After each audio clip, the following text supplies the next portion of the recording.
Welcome to another episode of Mississippi Dirt. What an amazing world that the Lord has given to us. Way back in Genesis chapter 1 and 2, it talks about how He created this world and then He gave it to people to be able to manage and to oversee. And there has always been throughout our history a connectivity to the land and to the planet. Over time, that we've kind of lost here in the last century or two that connectivity because of all the creativity that we have, and we've begun to make things. So we had this industrial revolution, and over time that's moved us away from the planet, moved us away from the earth, away from the dirt, into cities, and away from that dependency, that direct connection to the land. I can remember listening to the stories of my grandparents of how they were sustenance farmers back in the Carolinas, and how my grandma Cater grew up picking cotton, and her family was large. Her mom and dad had lots of kids.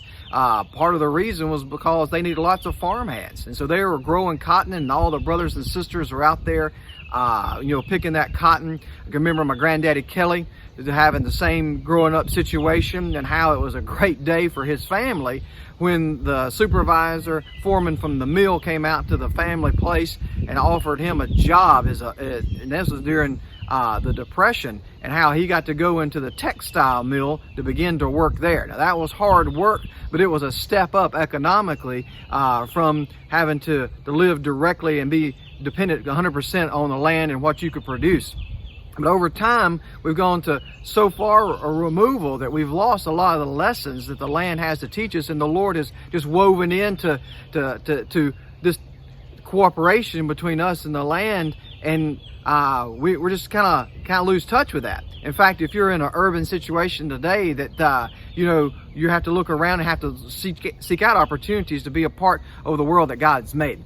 Now, I just want to today to celebrate this world and this planet that God has given to us, because we've lost some of the wonder. We have lost some of the wonder of what God Himself has given to us. And so I just want to encourage you to do a few things to recapture that wonder and to celebrate it. One, I just want you to look up. Go out into the evening sky, into the night sky, and just look up and just have an appreciation for the vastness of all of the universe that God has created. I mean, it is an amazing thing that so many times we're so focused on what we're doing down here that we forget to look up and be amazed at what God has done. In fact, He pours forth His glory. The stars, the planets, the moon, the stars, all these things are pouring forth the glory of God in their speech and saying to us what an awesome God He is. And we can be enamored with what He's made as it reflects His awesomeness as the great Creator.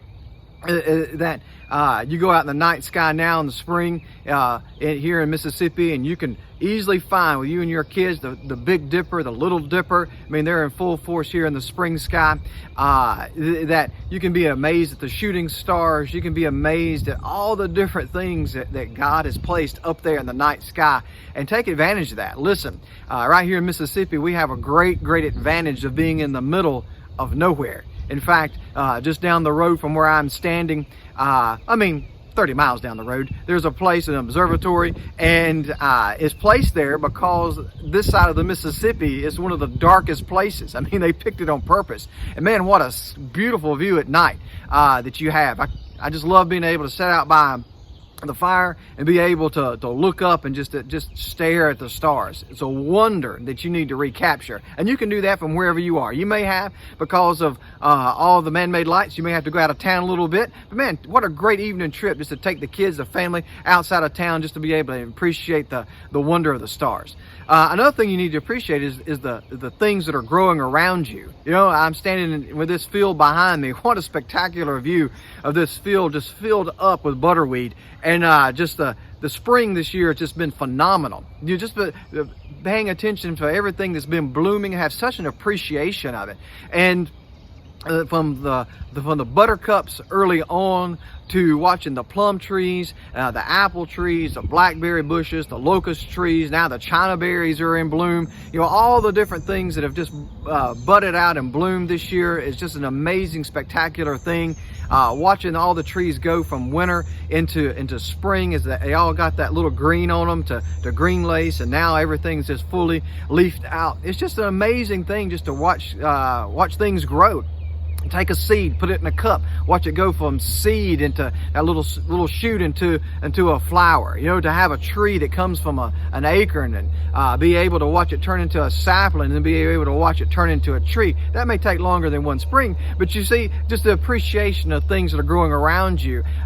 Plant flowers at your house. Do something to get your hands in the dirt. Do something to appreciate what God has growing around you. And another thing that you should appreciate as we celebrate this great plant God's given to us today, hey, appreciate all the creatures and all the critters that God has made. I'm just you never can really come to an end of being amazed at all the design that God has and what He's put around us.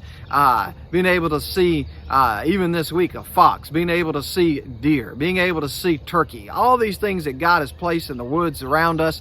It's just an amazing thing. You know, you can, wherever you are, you can put out a feeder that you can attract birds to you and just be able to watch and appreciate all the different things that are around. You know, whether it's going to be the bluebirds, the wren, the sparrows, the finches, the grosbeak, the cardinal, all those beautiful birds, the tufted titmouse. You know, what an amazing creation that God has, to be in awe of all those things that God has. And see, when we do that and we kind of get connected back to what God has placed around us, it leads to a greater appreciation of His creativity and a greater appreciation of Him as the Creator. You know, this earth that God has given to us to manage, God has given us this planet to be good stewards over, and part of that stewardship involves an appreciation of what He has given to us.